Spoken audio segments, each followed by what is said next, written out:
We were talking about the Nicaragua filing a charge against Germany for complicity in genocide.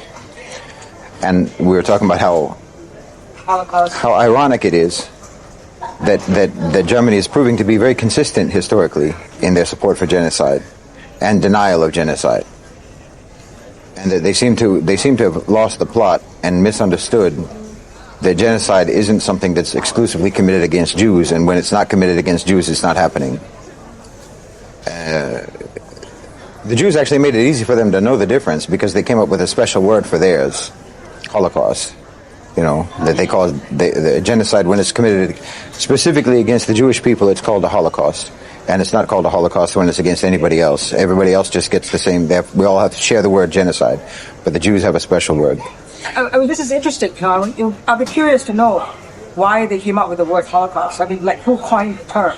To be honest, I don't know. And I don't know. I don't know. You know, but they will get mad if you use it for anybody else. Yes. They legit will get mad about it. I think there's even been lawsuits saying that you're not allowed to use that for anybody else. So they just use genocide. So the Germans don't. I guess they just think genocide is only bad if it's against the Jews and maybe if they're the ones who were doing it. But they supported it and they denied it. What? 90 years ago? And they are supporting it and denying now. Against another people. Germany's not the only one who's historically consistent about that, because the U.S. is consistent in their ambivalence about genocide. Because in World War II, they were ambivalent and undecided about whether or not what was happening against the Jews was happening against the Jews or not, and if it was serious enough, because that's not why they entered the war at all. It was inconsequential to them. Hollywood likes to revise history, change history, to make it look like America went to war for the Jews, but they didn't. It was the Russians who... Well, the Russians are the ones who liberated the concentration camps, but that wasn't the issue for America. And so anyway, they were ambivalent about that. And now, right now, well, obviously we know that it's generous to say ambivalent about the genocide in Gaza, but by their public statements, where they're expressing concern, but we haven't really seen proof of genocide. That's kind of the same kind of thing that they would have been saying about the Jews in Nazi Germany. But then there's also, just came up a conflict now between America and Rwanda, because it's the anniversary of the genocide in Rwanda. And Anthony Blinken, he either made a statement or it was a tweet where he was talking about, all the people who died in Rwanda, the Tutsis and the Hutus, and like he didn't know which one were the victims of the genocide. Just a lot of people died, and it was a shame, and it was really tragic. So the Rwandans are like, wow. Do you even know who was the target of the genocide was? I legitimately think that it's not a matter of him trying to be diplomatic and saying, a lot of people suffered and died. I think he really doesn't know. I believe that he legitimately does not know who the victims of the genocide were in Rwanda, who was being targeted, because they all look alike. For someone like him, it's all confusing. It's these Africans, killing each other. It's who can really tell who's killing who? I really think he doesn't know. So yeah, they're also consistent in not taking genocide seriously. It will probably be most likely years before there is an actual judgment. Just like it will probably be years before there's a judgment in South Africa's case. It generally takes years. But they make the case, just like South Africa did, for the purpose of being able to make a request for special emergency measures to be ordered by the court. And that's what Nicaragua wants also. They want to have all aid from Germany to Israel halted. Particularly but not exclusively, but particularly, obviously, military aid. They sell them weapons and they give them military funding. Interesting. Yeah. I mean, this is to pick up from earlier on the use of the word Holocaust. I mean, it's not the first time in European history where Jews are murdered en masse. It's not the first time. They have been consistently murdered, massacred en masse. But I guess the biggest one before the Holocaust must have been at the Inquisition. Yeah, but even that was murder, but also driving out. Driving out, yeah, sure. But there's been marauders who just encounter them and they will just eliminate an entire tribe of Jewish settlements, in Europe. Now the thing here is the fact that they have a peculiar term for this genocide against a people, because of the need for the creation of the state of Israel and the architects behind this.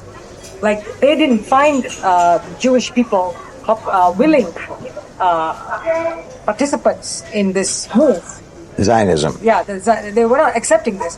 So they wanted some kind of a disaster to take place to drive all the Jews from Europe to populate the state of Israel that they're going to create. So in part, it seems to me like this Holocaust might have been an agenda of the early Zionist project to have this. A special term, you mean? Yeah. It could have been I'm not being conspiracy theorist, I'm just saying because of the way it was engineered. In a way, you can't deny that it was an engineering of the Jewish population. You need to create some massive disaster. Yeah, but they didn't. But you have to be careful where you're talking. They didn't create the Holocaust. Okay, sure. I don't think anybody wanted the Holocaust. That's a terrible thing to say. Okay. But you could go so far as to say that they wanted there to be a special term for what happened to them. Okay. They wanted to highlight what happened to them above all of the other genocides that happened in the world and that were happening even at the time. And they wanted I don't think they even want to have, for example, mentally ill people, slow people, gypsies, homosexuals. They don't want them to be included in Holocaust. The Holocaust is just for the Jews. That word is just for it's exclusively what the Nazis did specifically to the Jewish people. In Germany. You could maybe make the argument, and I don't remember. It's possible that Norman Finkelstein might make the argument in his book, The Holocaust Industry, I'm sure he talks about when and why and how and who decided to use this word. Okay. I'm sure he does, but I don't recall. That might even be a good book for the book club. Yeah. Next book. That they might have wanted to package it in a certain way, but to say that they wanted a disaster or they wanted something like this to happen, or that they made it happen is absurd. I think that's not real. I mean, there's no historically it's accurate that the Zionists committed acts of terrorism against Jews in many places to try to incentivize them to go to Israel. Yeah. Because they were also resentful of the religious Jews who fundamentally refused to make Palestine their home. So that resentment, so we resent you and you're preventing our project from materializing. We might as well facilitate the elimination of the people and also serve our interests. I know I don't know of any evidence for that. Okay. I don't know of any evidence or proof for the Zionists facilitating the Holocaust. I don't know any proof for that at all. I mean, if there were any evidence, it must be so buried and I mean, what we know, what there is evidence of, is that the Zionists, fully cooperated with and sought partnerships and collaboration with anti-Semites. That's known. Anti-Semitic political leaders and movers and shakers in Europe. They just so they could drive the population to their. Well, because they want the same thing. They want they both want the Jews out of Europe. You know, it's a little bit like how Elijah Muhammad and the Nation of Islam wanted a separate place for African Americans, and they collaborated with the white supremacists. According to Malcolm X, they collaborated.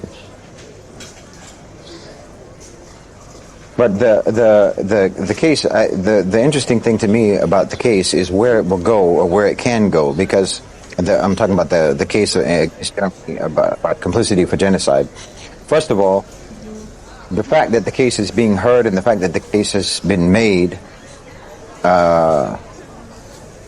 even without a judgment, even without a ruling, it sets a precedent for any number of other countries, including in the United States. A case has been made against the Prime Minister of Australia for complicity in genocide, and these doors are all being opened because of the ICJ case by South Africa. Because now we're bringing it right out in the open, this accusation and all of the proof.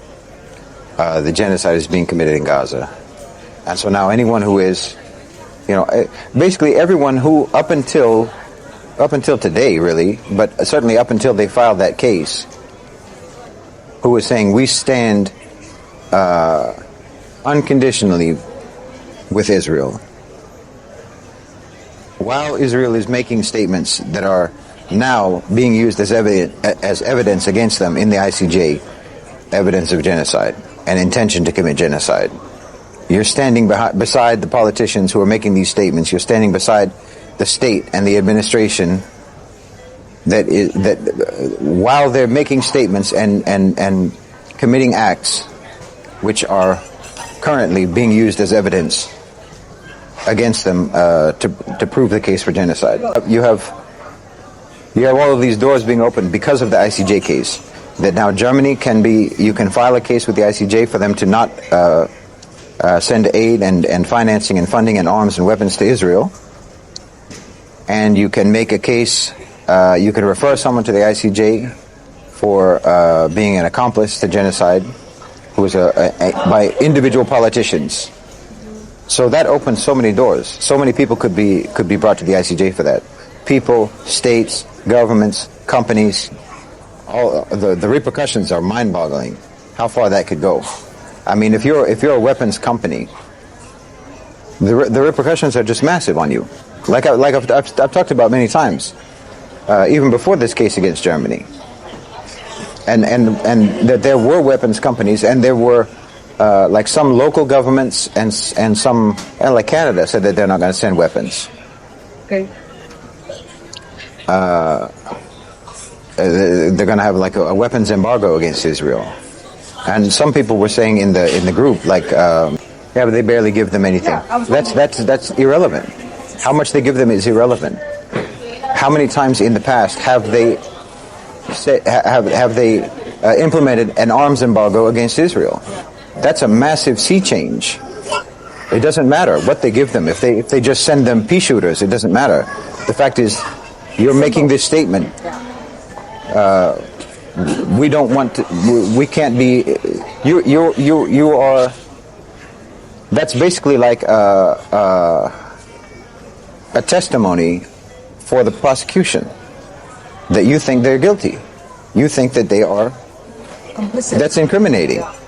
That you think that they are, not that they're complicit, that they are committing genocide, and therefore we can't be a part of that. And that's actually responsible on the part of the Canadian government on behalf of their weapons companies. Because if you don't take care of your weapons companies and you let them do this for your political reasons, like in America, for your cheap political reasons, you have to side with Israel and say we stand with Israel no matter what. Then weapons companies think they have carte blanche.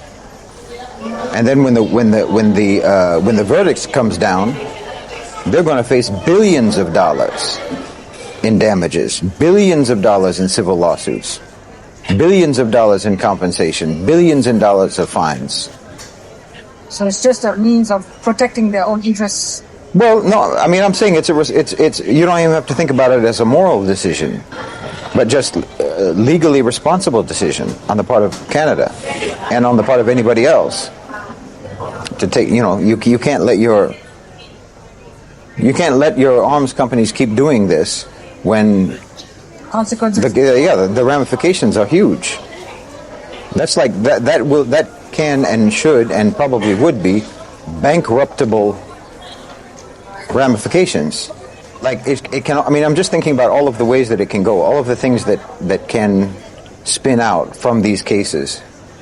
One is regulations that can be, people. You will probably start to see in different parliaments and legislatures in the Western world new regulations on arms exports, export of arms, and more regulations on military funding, military financing, military aid, and so on, which is a very good thing. And let me think, what else is there? There was something else that I was thinking of. Yeah, very important one. Because South Africa made the case at the ICJ, knowing, of course, that an actual judgment or verdict in the case is years away. When, if things continued, the genocide would already be completed by the time a verdict comes from the court. So they wanted to make the case so that they could make the request for emergency measures. And then they have to rule on the emergency measures. So then once the emergency measures are ruled upon, then that ruling can be taken to the United Nations for a resolution and a demand, which is why we got the ceasefire, which is why ultimately a ceasefire was passed. Algeria took it, and of course the U.S. vetoed it. But you keep pushing the issue through these channels. So a potential action that could be taken if they rule on the emergency measures, and they rule favorably on the emergency measures, that could lead to a United Nations, a resolution. Someone will bring it to the United Nations, probably Algeria, maybe Nicaragua, will bring it to the United Nations and call for a UN mandated embargo of Israel. They could mandate sanctions against Israel. Israel could be sanctioned by the UN, and they could even it could escalate to, dare I say it, the United Nations ordering a no-fly zone over Gaza, which is what was used to justify NATO attacking Libya. They were there. The justification for them being there, and for them, what is it? Sure. The justification for NATO to be involved in Libya, and for them to have airstrikes, and for them to have their air force and whatnot flying over Libya and bombing, was supposedly to implement the United Nations resolution of a no-fly zone, to enforce that. Yes. But the point is, that's a precedent that then we can use. If you wanted to protect innocent civilians in Libya, whose casualty figures are nothing compared to the casualty figures in Gaza, then you should implement the same thing over Gaza. You should implement a no-fly zone, and you should enforce it. Yeah, I'm wondering how do you enforce that? The same way they enforced it over Libya. Bombing their bases? That's what I'm saying.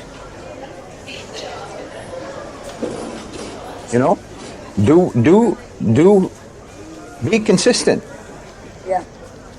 It was a matter of life and death to protect innocent civilians in Libya. Okay, I believe you. You care about innocent civilians. Sure. I know that you'll do the same thing now. Of course you will. You're good, decent, honest, just people who love humanity and civilian life. Of course you won't have a double standard. Of course you won't contradict yourself. So yeah, do the same thing for the same reason. You can even you can almost just copy and paste the resolution that you passed about Libya. And switch the names. Yeah. I think it was a UN resolution. I just looked it up the other day. UN Security Council Resolution 1973, 1973. Just copy and paste it and change the name Libya to Israel. Order a no-fly zone and enforce it. Because the thing is, I'm not just talking like nonsense, but because of the wording of the ceasefire that was not vetoed by the U.S. The ceasefire that supposedly is that's supposed to be happening now, that Israel is not complying with.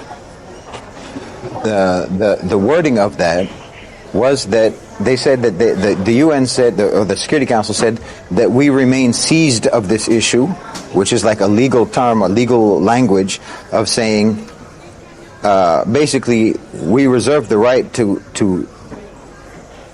persist on this topic and on this resolution to see to it that it is enforced. Okay. So okay.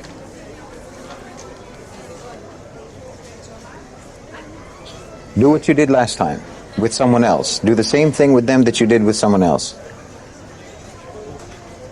Do with those Semites what you did with those Semites. You were protecting innocent Arab lives in Libya. Protect innocent Arab lives in Palestine, in Gaza case. The South Africa case opened all of these doors. And this one about Germany, I think, opens that door. It doesn't open it immediately, but it opens the way to that kind of a move and to that kind of a demand. Has this been pointed out by any of the media corporations? Not that I know of. There could be something, Yeah, not that I know of. Yeah. But in America, I saw people talking in the chat about, because like Biden saying that, the patience is running thin and whatnot. Yeah, we know. That's true. That's not a joke. And even though they're still sending them weapons, they just send them, like Biden or Blinken or whatever will say something critical of Israel and say things like the patience is wearing thin and support is waning for Israel and so on. And then they say that out of one side of their mouth, and out of the other side of their mouth they say, yeah, but we're going to send you more bombs. Yeah, they do that, sure. But I think that's in my reading of that is that they know, and the military-industrial complex knows, that the window of opportunity is closing to use Israel for for its function. So we'll continue to do this while we can, but the window is closing, Netanyahu. The window is closing, and the window that's a window that's closing, but for Netanyahu, it's the noose that's tightening. The noose is tightening around his neck, and it's all his own rope, But I don't have any question that America wants to be done with Israel. But like I've talked about before in the videos, the neocons, old habits die hard. And they have their own, just like I've also talked about with political, geopolitical analysts. They leave the private sector out of their analysis completely. And they still think in 20th century terms of nation states and so on. They're not really up to date, in my opinion, in the way they analyze. Or that's an element of what they do that's just propaganda. But the people who are working in, people like Blinken and so on, they're neocons from the old days, and they probably still actually do think that way. So they're a bit thick-headed in terms of getting the message from the owners and controllers of global financialized capital of which way we want this thing to go.